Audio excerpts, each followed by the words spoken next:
they were just so uninformed. You know, that whole thing about, oh, well, you don't get pregnant unless you're in love. And like, these are our politicians. And I just, something snapped to me and I said, okay, I'm ready.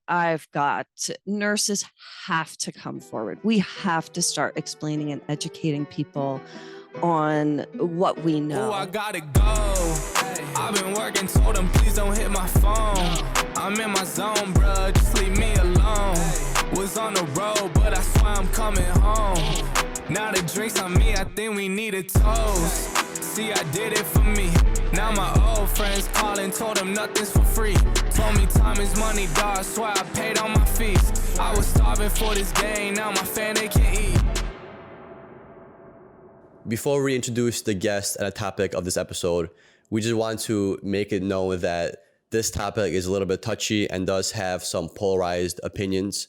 And the way we craft this podcast is we allow an open space for people to come in on our show, voice their opinions and voice their thoughts and knowledge without any kind of setback or interruptions. So just be patient with us. This might go against your viewpoints and your ideas, but thank you for your time and thank you for listening to this episode.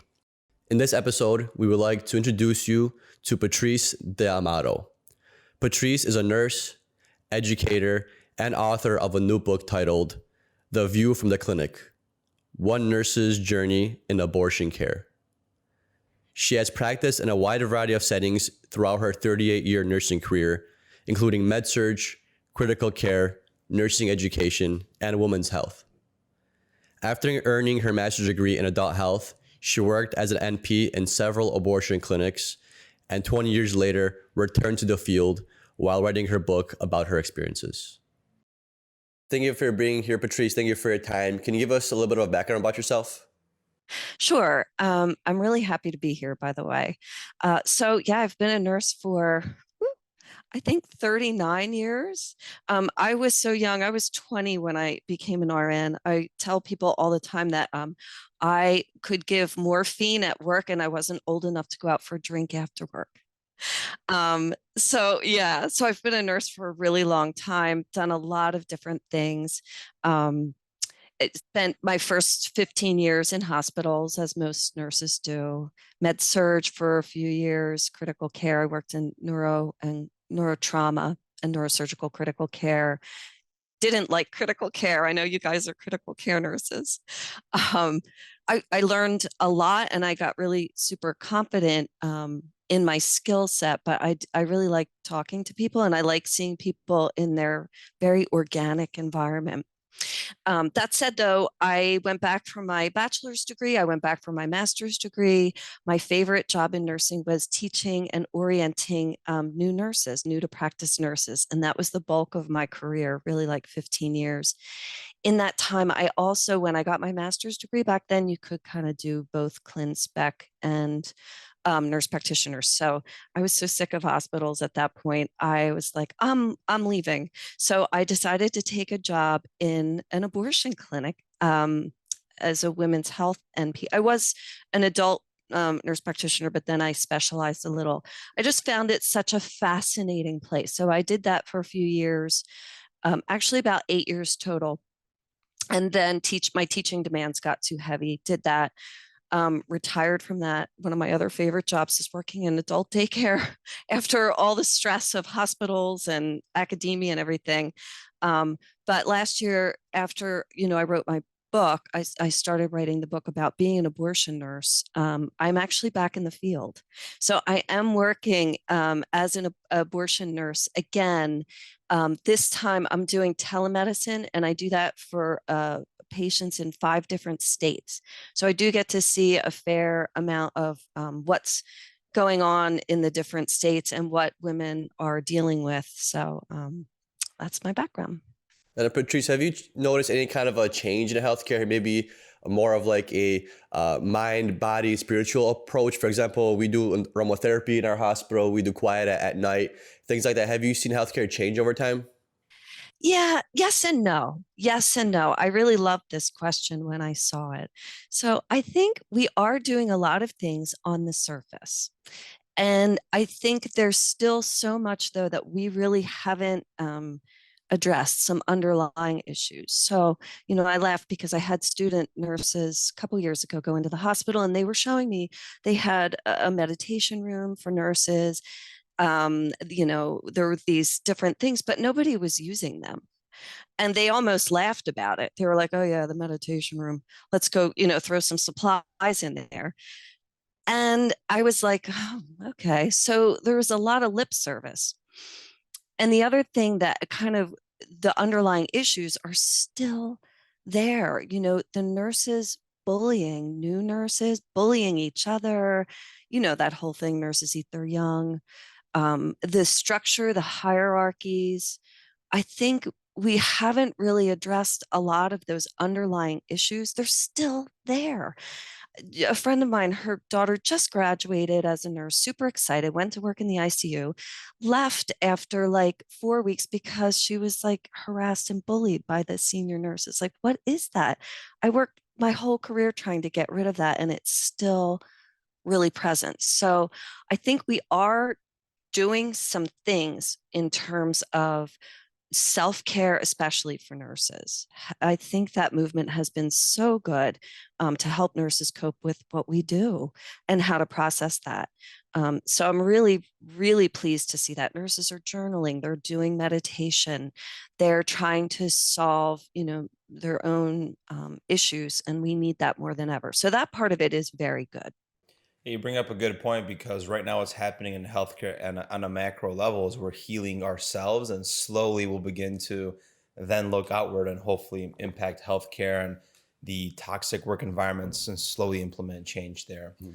Yeah. I want to dive into your experience working in the abortion clinic. How did that start? Maybe your passion for it, or how did you enter the field, and what inspired you to write the book that you currently wrote? So I laugh because in the book, the very beginning, I talk about what made me do this, and it was definitely not inspiration. I laugh and say, like I'm no healthcare, like I'm not an abortion warrior. So I talk about that a lot in the beginning of the book. I was working in the hospital, doing shifts. I was in staff development at that point, but you still have to go in on Saturday night at 11 p.m. and do CPR recertifications for people. There's stuff you have to do. And I just was feeling pretty stifled. So, I finished my master's and I was still working and in the hospital. And then I said, oh, I got to get out of here. I know there's a bigger world outside of hospital nursing and I'm ready. So this job, came up. I don't know. Back then I probably looked in the newspaper. I don't know. And I saw that it was the local abortion clinic and they needed a nurse practitioner. And I was brand new nurse practitioner out of school. Didn't even really want to be a nurse practitioner. I felt like I could have gone to medical school to do that. Sorry if I'm offending anybody, but I still feel that way actually. So but I did it for a while, which was good. So, when I got to the interview, I'm walking in this abortion clinic, like it looks like the deli counter the day before Christmas. There are people like pouring out the doors and all kinds of people I knew, people I didn't know, foreign people, kids, older people, everybody is there. It's like the ER, really. And I was like, oh, I don't know. And the protesters, oh my God, the protesters out front. So I'm waiting through this, doing my little nursing interview. And I was thinking, oh, I don't think so. And then the administrator that interviewed me, she said, well, Patrice, she said, no nights, no Sundays, no holidays, and there's free parking. And I was like, and she said, and wouldn't it be nice to take care of young, healthy people? You're not dealing with sick people or old people. And I was like, young, healthy patients, giving them a new lease on life, free parking. So I have to confess that I was not, the spiritual warrior that I have come to be. So I did let that sit. Mm-hmm. Yeah, I let that sit and then I did it. And then again, I talk about burnout at the end of the book because I did get pretty burnout by a variety of things, and we can talk more about that, but mostly the cultural stuff that wading through protesters and being spit on as I'm trying to do a job and those kinds of things. And I let it sit and I just walked away. I was like, I can't even explain this. I can't explain this to people. I can't explain this even within myself. So I let it sit for like 20 years. And then the Me Too movement started. And I was like, oh, what? People, wait, they really don't get it. There was these politicians talking about, well, we should tax feminine products because women should just can't they just hold that blood and then wipe it off when they go to the bathroom? Like, why should we pay for maxi pads? And I was like, wait, what? They were just so uninformed. That whole thing about, oh, well, you don't get pregnant unless you're in love. And like, these are our politicians. And I just, something snapped to me and I said, okay, I'm ready. Nurses have to come forward. We have to start explaining and educating people on what we know. So that's how I started writing. Mm-hmm. And while working in the clinic, has your perspective on abortion changed? Maybe you mentioned types of people that showed up, or how abortions are done. Has any of those changed over time, or your perspective has it changed with the amount of clinical time you got at the abortion Oh yeah, clinic? both my perspective and the techniques are still the same. So it's interesting going back after 20 some years. There's a lot more medical abortions now. They were relatively not common, I would say 20, 25 years ago, but we did them. But like, most people would rather go to a surgery center. It's like an ambulatory care clinic, What really. is It's like considered a medical abortion? What is oh, the reason for that? so yeah, medical abortion is taking a couple of pills to cause a miscarriage. So you take a pill. Most people make you take it at the clinic, but now it's all changed with you can get them through the mail.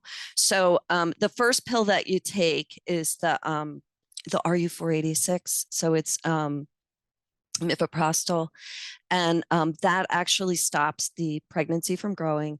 And then within like 48 to 72 hours, you take a second pill, which is Cytotec or misoprostol, and that helps you evacuate the pregnancy. So basically, it's just causing a miscarriage at home. I do talk a lot about that in the book too. And this I wrote during the pandemic when you guys were working like crazy people in the hospital. God bless you. Um, and I wanted to have people understand the difference between them and why people would choose a surgical, we call it surgical abortion. It's really a D&E, dilatation and evacuation. That's all it really is, unless it's a later term pregnancy. Then it's like a 2 or 3 day procedure And how does that because you kind have to of soft. and how does that work? Go ahead. Like, how does the surgical intervention work? Do you just like go in the cervix, or how does that?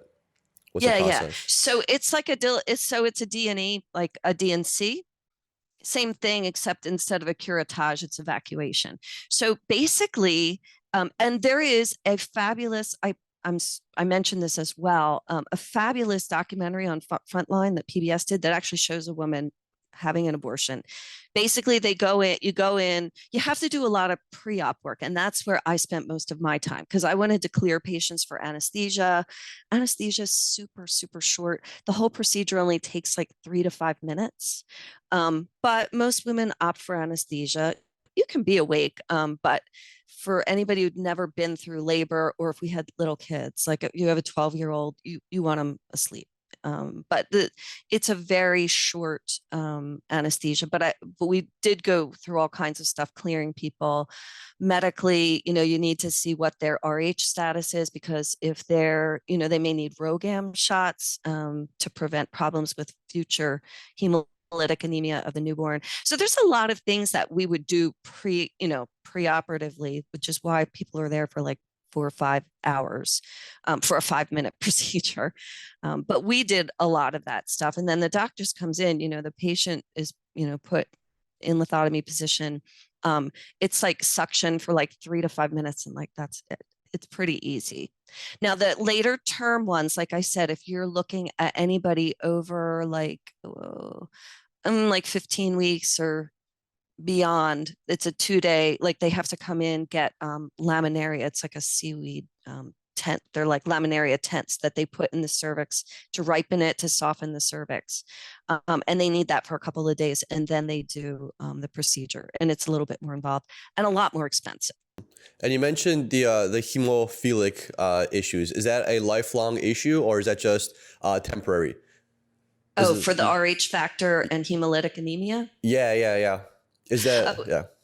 Yeah, so that's true in obstetrics all the time. So if a woman is, if she's Rh negative, she's got to have a Rho gamma shot with every pregnancy, and because it's for the next pregnancy. Yeah. Okay, now I understand. Okay. This is bringing me back to like the OBYN. Yeah. I forgot about all these things, so we're talking about it right now. I just remember for the NCLEX. Yeah, NCLEX questions, exactly. That's exactly it. Now, how my perspective changed. So I was like, I was med surg, adult health all the way. I really didn't think about this stuff. I'd had 2 kids at that point, but like that's all I really knew, and I didn't really think about it. And I was like most people. I thought, oh, abortion, all right. I don't really want to go there. That's kind of like it's upsetting. And I had patients who had them, but I didn't really think much. I didn't think much about it. I thought everybody should have the right to choose. But once I was there, I just am fascinated by the human condition. And there's nowhere where you see it more clearly than in an abortion clinic, second only probably to the ER, right? Because you just see people in all walks and ages. Honestly, I've never seen a more diverse population. So what I learned was that people have a variety of reasons. And the reasons I thought of like, the teenager that got pregnant by her boyfriend and, the blonde ponytail, or I thought of like the fallen mistress, or, I had all these thoughts about who had abortions. But in fact, most women, and this bore out for me, are moms who have little kids already at home. And they just can't do it. They can't do it. They can't have another kid. They can't afford it. It was just a mess up. Almost the vast majority of women were trying to use some kind of birth control failures all the time, or they couldn't tolerate it, like for side effects, or they just can't afford it. Who can afford, all that, IUDs, pills, all that kind of stuff. So my opinion about who went was blown out of the water, because in addition to those people, it was just everyone. So Patricia, adding on to that, you mentioned earlier that you became a spiritual warrior post abortion clinic, everything. So how did you become where did the spiritual side of all this come into play?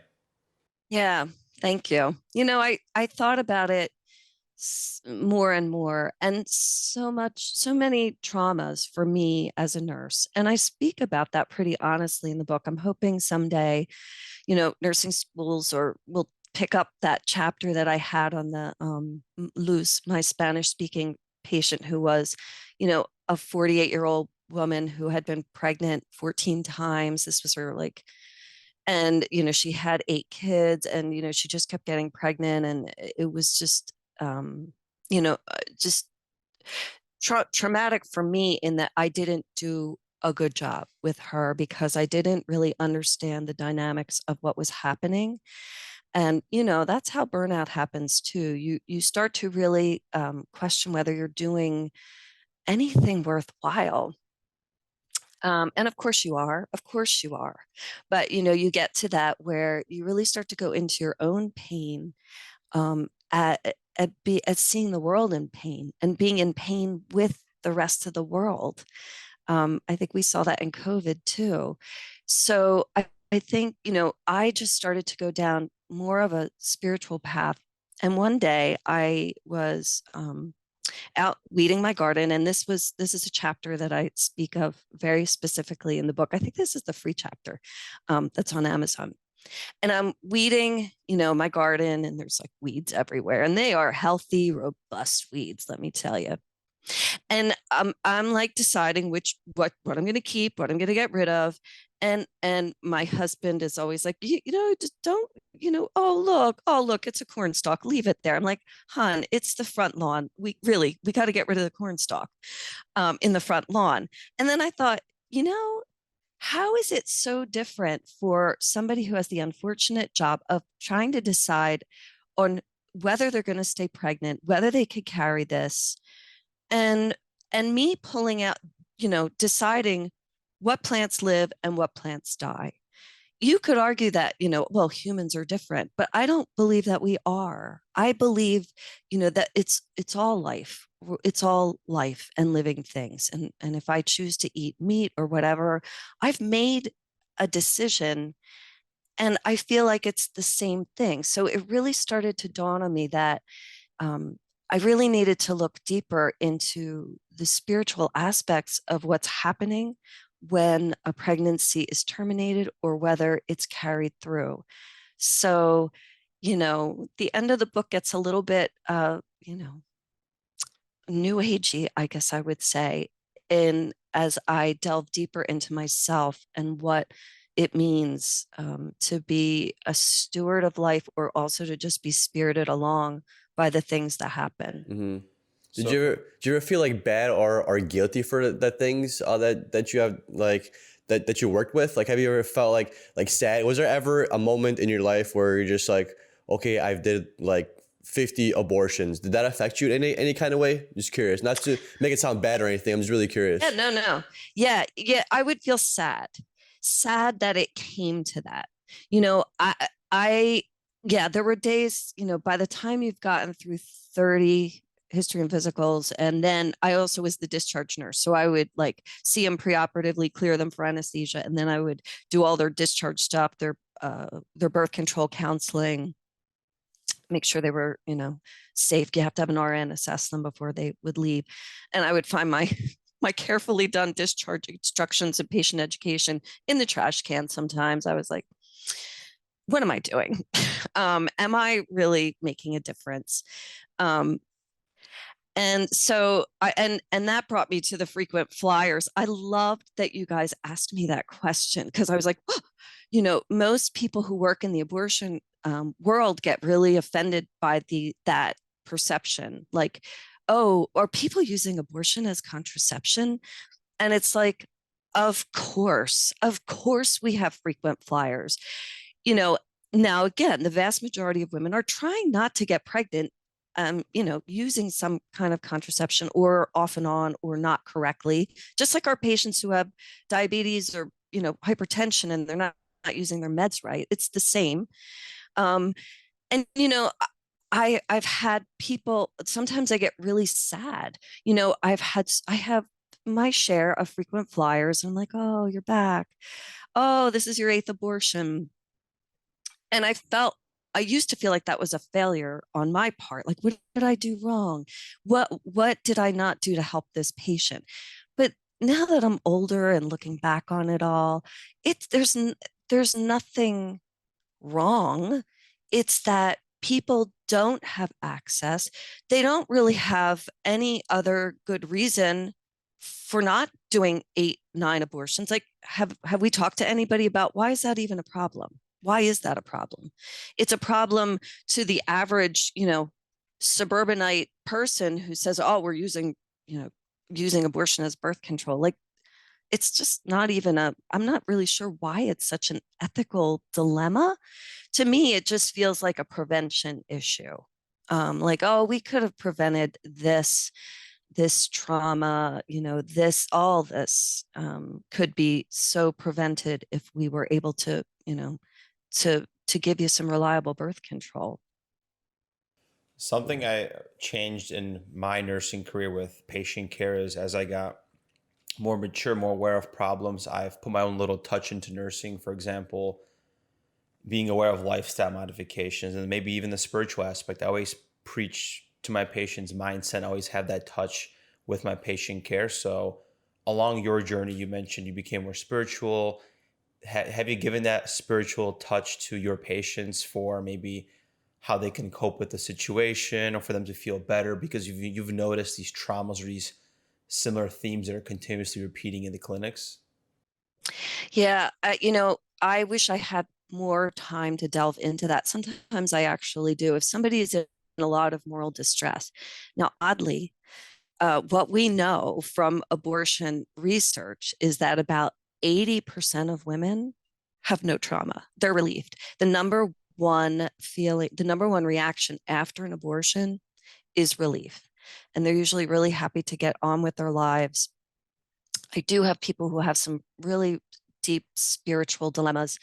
And again, the book is just really a series of vignettes. It's a love letter to nursing, is what it is, because I just talk about the different people that are rapidly coming in. And I've had people who are really religious, people who were really pro-life. You can imagine that when it's their turn and they have an abortion, there's huge moral distress in that. And so, yeah, I do think that I've been able to sort of pull in uh, a more spiritual aspects of that. And there are a lot more healing resources nowadays than there were back, in the late 1990s, early 2000s. I used to look around for support groups and books, and now there's so much out there in terms of access to healing modalities, and people talk now, not just women, men, nurses, you name it. We are out there, and we are actually openly talking and working to resolve a lot of moral and spiritual dilemmas. So I'm super happy about that. For the patients that had an abortion fairly frequently, or the woman that had an abortion very frequently, have you maybe noticed a change in their psychology? I know you don't spend a lot of times with them, but have you maybe noticed them getting a little bit more withdrawn over time or anything like that? Have their personalities changed with the more abortions that they got? Nah. No, I don't see that. No, I mean, and I see, for me being a suburban white woman, I'll see somebody who's, I'm looking at their history and they're 28 years old and this is their, 11th pregnancy. And I'm like, wow. So I'm kind of like, wow. But in the context of where they are in the life that they have, it doesn't really, it doesn't, it's not like subsequent abuse. The more abortions you have, the more likely you are to have depression. Where it doesn't play out that way at all. It's just such a matter of life. And if that's the only thing and if you grow up in a culture and in a neighborhood or wherever where everybody else is having that, because 75% of all abortion patients are low income. We know that. So when you live in your mom had, 3 or 4 abortions and so did you, or there's no real, the only reason why these things happen, the depression, being withdrawn, it's because of societal programming. It's like society would make you feel bad about it.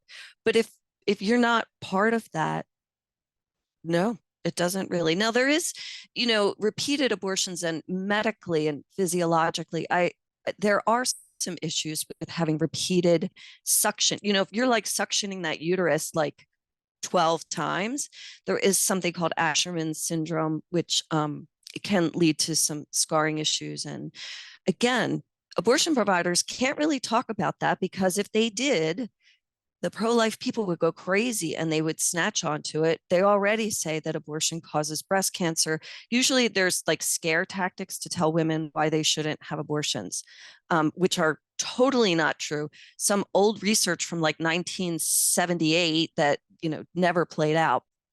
So we really don't go down that route with people too much, but it's more, if it's anything, it's more physical. Okay. And another question is, let's just say you had that 28-year-old that had those 11 abortions over that time frame. Would you suspect some kind of abuse, or is it just a lack of knowledge on how to have, safer sex? Or does she understand the concept of somebody pulling out and not having that happen, or wearing condoms, anything like that? Or is it majority of lack of education where these women keep getting pregnant over time? What's the main issue here going on? Yeah, that's a great question. So sometimes it can be, you definitely would start to be alert to abuse or human trafficking, because that's an issue too with some of the patients that we have. And again, wrote a chapter about that. I think, I've seen everything. Um, so yeah, you would start to look at abusive relationships because that's a for sure thing, and people, nurses who work in OB do see it as well, where they tell somebody, please, you can't have sex, for like 6 weeks after the baby's born, and they do, because they've been raped by their partners who expect sex right away. So yeah, it's definitely a red flag when you have somebody who's had that many pregnancies, and you really do have to get to the bottom of it, because it could be a variety of things.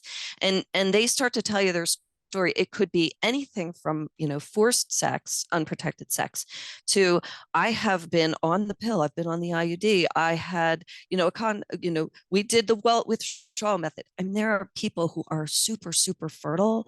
And, I feel just as bad, honestly, for people who are super hyper fertile as I do for people who are infertile. And I've been infertile, and it's hard, it's tragic. But I've always said, and I learned there, I was equally sad for people who are hyperfertile, because so you really just have to explore when somebody presents that way, like what might be going on. Hmm. I know you're over 30 years into the field and everything. For the future, maybe the nurses or the act of abortion itself, where do you see the future of it going, in your opinion, or what would you like for that field to change? My dream is that my book will be some kind of historic memoir of a long ago time, when when abortion was taboo, and when women were put into all these crazy situations, which don't have to be. So that's my dream, is that 100 years from now, people will look back and say, wow, that was like the dark ages. That's like putting people on the guillotine. It's that crazy, and distorted, the way that we're viewing this. And I call it a holy war. It's a holy war of the womb, like the fight. I believe right now where we are is, it's like fetus worship. We worship the fetus. We worship the sanctity of life, and it's like a holy war. The same people that were the insurrectionists have, most of them have moved into this arena now, as you know, because they need to like fight the fight for those who cannot speak for themselves, where we know that historically was never the case. The Catholic Church, the Christian Church, never actually, up to 100 years ago, abortion was fine. A body, a soul of fetus, I'm sorry, did not become ensouled. It didn't get a soul until 40 days for males and 80 days for females, according to St. Augustine, carried on by St. Thomas Aquinas. So like, this actually happened. The AMA is actually, the American Medical Association, coming into existence is what actually brought on this whole notion of the life begins at conception. It's fascinating. Fascinating. And again, I didn't know anything about it till I started writing the book, and I wrote it. It's there. And I am not making any of it up. I have like 8 pages of references on all this. This is, so this whole notion of the sanctity of life, of the fertilized egg is so new. It's not part of most of world culture. Um, and so I really think that as I'm hopeful that as people push back, and they are pushing back right now, we saw with politics, most people say, it's not pretty, and I maybe believe what I believe, but I think women have autonomy over their bodies to choose. So I think that as we start to explore all of this, we're going to heal, because I think we're not going back to the dark ages. I mean, we are at the moment temporarily, but I believe it's temporary. And I believe that young people and women have had enough. You guys it doesn't sit with you anymore to just be told what to do. So it's going to be a fight. for sure. But I do see it change. Yeah. Couple things I'm pulling from all this, and I'm going to compare this to climate change and bring it all together. So you mentioned, is there trauma involved in multiple abortions? And I kind of thought about Maslow's hierarchy of needs, right? How can you have your self-esteem affected when you are in survival, trying to make it day by day by having another child and you can't afford that? So how can you think about being hurt by this procedure in a sense? And I'm also tying it to climate change, where we're worshiping Earth, not worshiping ourselves, where we're trying to remove meat in a sense, where maybe there isn't a direct correlation. Maybe we could have other ways to fight climate. But if we aren't taking care of our bodies, which we should take care of ourselves first, the planet's not going to have us around for us to see what happens in 200 years, because we're already destroying our bodies so bad with obesity, metabolic syndrome, and et cetera. So, Right. And plus, think about it. If you're able to take care of your body, eat healthy, exercise, you feel good, right? You want to pass that experience knowledge on somebody else because you want them to feel good. Yeah. So you have to first understand how to make yourself feel good and how to satisfy yourself before you're able to help somebody else satisfy those needs.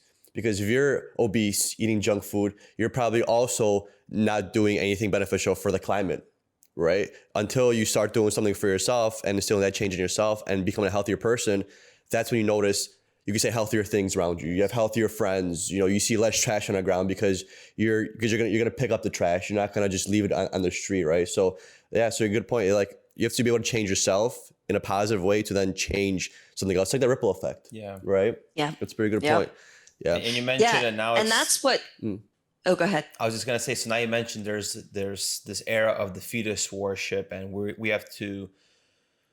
You know, you're mentioning in your book that this is going to be remembered as the Dark Ages. So we just need to change the conscious collective of what it means, in a sense, to maybe do this. And ultimately that could end the holy war that we're experiencing technically. Because it could have been essentially fabricated the way you mentioned things. And it's happened a lot with the dietary guidelines and everything else. So I don't see it too far from the truth in this situation. Yeah, it's so similar. I love that you guys pulled it together that way, because that's really it. I mean, we talk, I mean, the Turnaway study was done, and women who were able to make that choice they are so much happier. They can go finish their education. They can provide for the families that they want. And in doing that, have happier kids and happier lives. So it comes right back to being able to be able to have agency, right, within yourself. So thank you for that. I really like the way you pulled that back. Yeah, abortion is always a tough topic, because I feel a lot of people say that, hey, you have an abortion, you're not giving that fetus a chance to grow and become a child or something, right? But people never think about, let's just say, okay, the woman doesn't have the abortion, and then she goes through some crazy dramatic event in her life and she ends up killing that child. Like, that's a worse way to go out than, for example, having that child be aborted. Or what if the woman really can't raise this child, and this child becomes like a bad person in society? So a lot of times people, when they think of abortion, they always think of the one scenario where this person could have been this next amazing person that saves the world. Yeah. But they never think about all the other things that could possibly happen, because life is 50-50. It's something is going to be beneficial or bad. I know it's not always a good way to look at that. Some things are just the way they are, but they always point to this example of, if you have an abortion, you're preventing maybe this genius from coming into life. Yeah. Or this person could really struggle, this child could really struggle in life and might hate its life and might commit suicide because of all the things around it. There's so much scenarios that can happen. And a lot of times people focus on this one where, like, you're killing the savior of the world. And to be... Yeah. Well, it's hopeful, isn't it? It's hopeful. It's like, that one save, it's like in healthcare, we talk about that all the time. Could you save that one baby or child and, throw millions of dollars of resources at it, and it's a great save and it makes the cover of People magazine?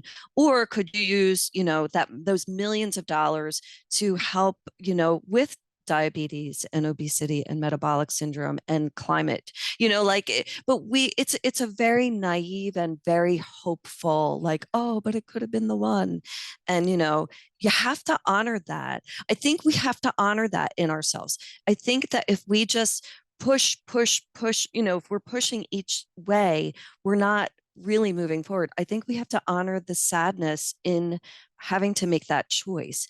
And I think both sides are really fighting each other on this right now. I really do. I think that if we can sort of get into that, honoring the experience for what it is. It's the same, it's life, it's death, it's choices. It's sometimes not a choice, but being able to honor all of it, and really that I feel like the people who really are worshiping those fetuses are really feeling scared and vulnerable for themselves. Like, what if it was me? And I could have been this, and I could have been that. Like we kind of have to move through it, not against it, not push it, like spiritual bypass it away. It's a real phenomenon and it's painful. And I think we as a society have to look within ourselves. Very good point, because we do, our society does a very good job of creating so much polarity between every single topic that since 2020, not to mention, the lockdowns and stuff, there's always polarity between every single topic, and it just charges us as a society in the wrong way. And then also kind of piggybacking off your point, because I'm reading that book, It Didn't Start With You. If let's just say the mother didn't have the choice to abort the baby, and she energetically instilled so much resentment, grief, and anger into that child, imagine how on an energetic level that's going to affect the development of that child, where that child can be susceptible to depression, anxiety, suicide. And is that fair for the child in that case? Like who decides to ethically make that choice, or what's right or wrong there? Because that's very hard to decide if you look at that perspective. Yeah. It's right. And that's what a lot of people are saying too, is, where it's a pro-birth approach. It's not a pro-life approach. It's pro-birth, but there is no support. There is no social support for these women having these babies right now in states where they have to. And the governor of Texas saying, oh, like we're going to take care of it, but they're not taking care of these women. And so you are absolutely right. There's a lot of ancestral and current trauma that's being fed to these kids. It's going to be an interesting couple of years as these kids grow up that have been born in states where they've banned most abortions. Yeah, and I asked you this question before the show, and you did touch upon it a little bit. So let's just say a woman had 3, 4, 5 abortions, whatever the number is, that she finally decides to have a child. Does that child feel that energy off those abortions? You're reading a book about ancestral trauma, so maybe you might be able to touch upon this a little bit. But is there some kind of maybe change in personality or some kind of effect that this now child feels because the mother had these abortions? Does the maybe fetus somehow know that, hey, before me there was 3 people before me, or 3 children before, or 3 fetuses before me that got aborted? Does that fetus now like take on that energy, or does it affect it in any kind of a way? Oh, cool. That's such a great question. I believe that energy does transfer in a way, and the way that it's transmuted is the way that it is looked at, right? So if that were the case, and you felt the energy of your, the siblings that never were, what possibilities, how amazing could that be? And again, it's the way it's perceived. If you are heaping guilt upon a child who's like, well, I'm the chosen one, and the survivor guilt and all that, sure. But what if we didn't? What if there was no survivor guilt? It was like, oh my goodness, your energy is here as well. Let me take it with you. How beautiful would that be? I do talk a lot in the end about past life regression. There's a lot being done, and there's a lot of children who there's actually, I think it's University of Virginia Medical School. They have a whole department dealing with kids who are talking about having been born in past lives, or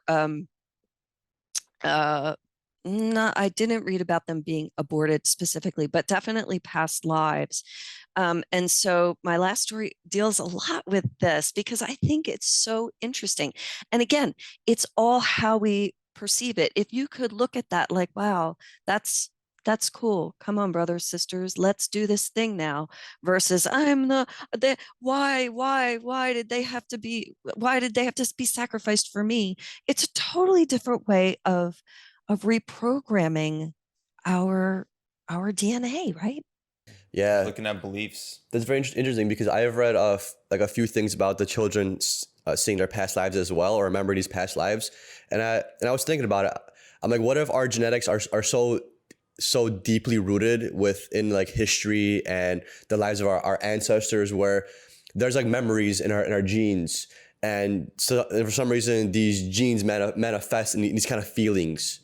Like imagine if that's how far it goes, where for example, like you never been in a potato famine, but for some reason your genetics know how it feels to be in a potato famine, and somehow you can almost kind of feel like what a potato famine feels like, even though you never experienced it. That's what that book is kind of trying to get at, that there's some kind There of is, correlation. and there is some physics research on this, and you are absolutely right. And they are finding that there is coding in the DNA from previous experiences. And you think about people, I think about morbid obesity. And some of it is because you were in a potato famine, like 6 generations of your family was in potato famine. And so when you can actually eat what you can, whatever you want, you're going to overeat because you know that maybe down the line, somewhere in your genes, it's like, you better overeat now because the famine is coming. So there is evidence for all these things. It's so interesting. Yeah, so that kind of brings back the topic of nature versus nurture. Because now I know a lot of psychologists push a big nurture thing, but if our genetics are kind of helping us through life, then now it seems like maybe we're in a more of a nature approach. Because if you're not visually learning how to do things, but yet somehow you used to know how to do them or feel like you know how to do them, not by ever learning how to do them, but just by your genetical history, like that has a bigger role on nurture now as well, or sorry, nature now, not so much as nurture. Because if you're somehow already pre-programmed in a way on how to do things or feel about things, and you're not learning that from your mom, your dad, or your siblings, it just happens, then that's like a pretty big nature approach, right? We're just born with this kind of a gift to do these things. Yeah, it's a gift.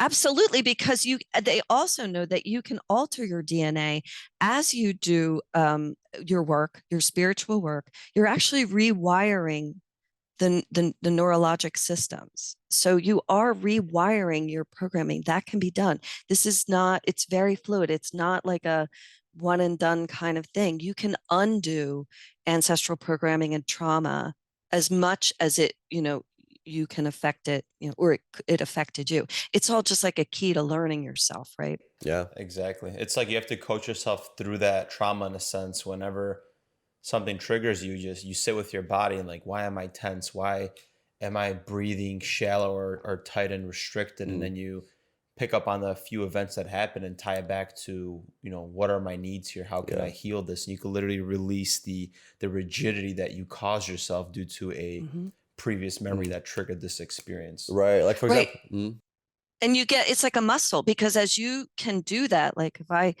every time it happens to me, I come back into the moment, which is, I think, one of the things that you teach, right? You're reprogramming, you're rewiring the system so that it gets easier and faster to do that, rather than, snowballing up this way, right? yeah, right. Especially like when you're a couple and one's trying to be more like emotionally available.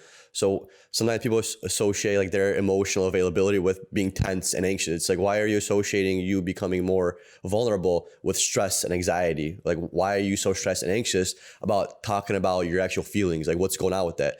And you've been associating those feelings with those actions for 20 years. It's not going to take a week to get it to change that, to then be relaxed. It's going to take you years to finally be able to open up in a calm manner, just because every time you open up, you're anxious and stressed. It takes a long time to reverse that kind of cascade of actions.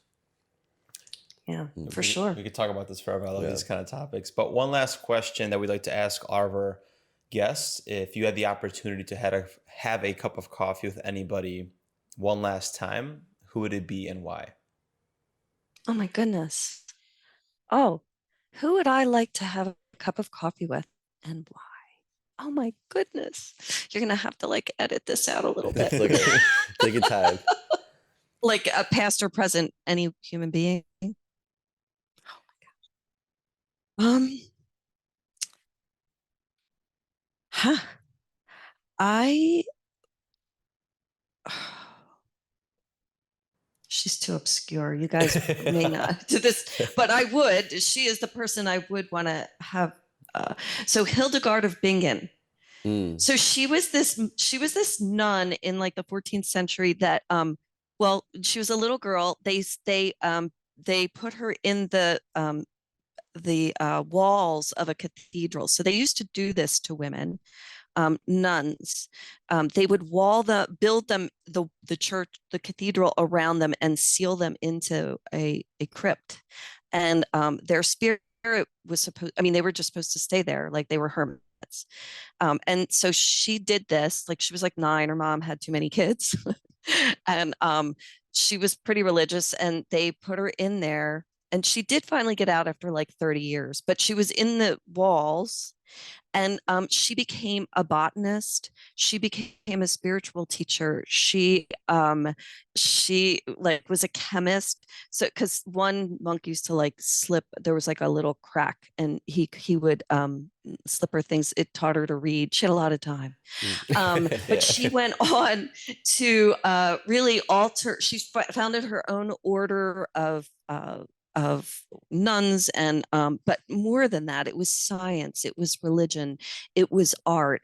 It was, I mean, the woman had a brain like you can't even believe.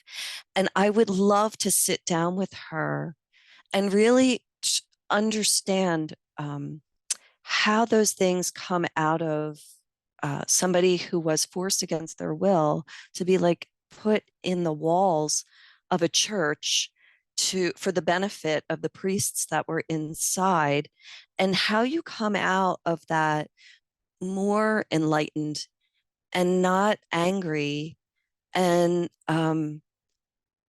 yeah, just being able to make something so meaningful that has affected people through the centuries. With that, instead of the anger and outrage, which of course you have, um, what's gone on, not just with women, but with all oppressed people. How do you come out of that after years and years of being oppressed? I do think of nurses sometimes too, and sometimes there's some victim mentality, which is what feeds into bullying or eating our young, right? And I do think that, and I love being a nurse, and I love nursing, but I do wonder if like we were able to get out of some of that victim mentality, and really be the empowered people that we can be. Nurses we're here. We're birth, we're death, we're everything in between. We're all the things that make people uncomfortable and scared. And we are the most trusted profession for 20 years running because we see it all, but we're very retiring. We don't appreciate the power that we have. And so, I think I would like to have a cup of coffee with her and talk a little bit about that. Yeah, that's really good. Is there a book written about her or anything? Mm-hmm. There is? Yeah, there are. I can send you some links. Yeah. Okay, yeah. What was her name again? Sister what? It was Hildegard of Bingen. Hildegard of Bingen. That's Yeah. interesting. I think, there's a movie too, but I'll send you the links because you're just blown away by how abused she was. Matt likes movies. Maybe we'll watch it one night that we're off. It was in German, like the one I saw, but there's some really good books. I'll send you links. We'll do a Zoom date. We'll watch a movie together, But it's beautiful what like she kind of teaches, because like a lot of people that would be put in that situation, they'd go insane. They'd go crazy. Yeah. But it just shows you how you can literally take what you have and make the best of it. And she did it to like this exponential level. Extreme, yeah. Like she's very, very smart woman. I don't know her personally, but she seems like she's a very, very smart woman, what you tell me about her. And it's like, it just shows like if she could accomplish that with being put in that situation that she was put in, we have no excuses to accomplish whatever we want to accomplish. Sometimes our DNA, and sometimes the challenges that we have, it takes a couple lifetimes, right? Yeah. Patrice, where can people find you and your book? Oh, So I have a website. It's www.theviewfromtheclinic.com. You can look for the book there, or you can go directly to Amazon. It's also in Barnes and Noble. And I did narrate an audiobook, which was quite an adventure for me. So I know a lot of busy young professionals love audiobooks. So I did an audiobook, and it's an ebook as well, all on Amazon, Barnes and Noble. So, Patrice, we just want to acknowledge you for coming onto the show, sharing your perspective, the bravery that it takes from your side, everything that's going on in our current society to talk about this topic. So thank you. Oh, you're so welcome. Thank you, Patrice. Really appreciate it.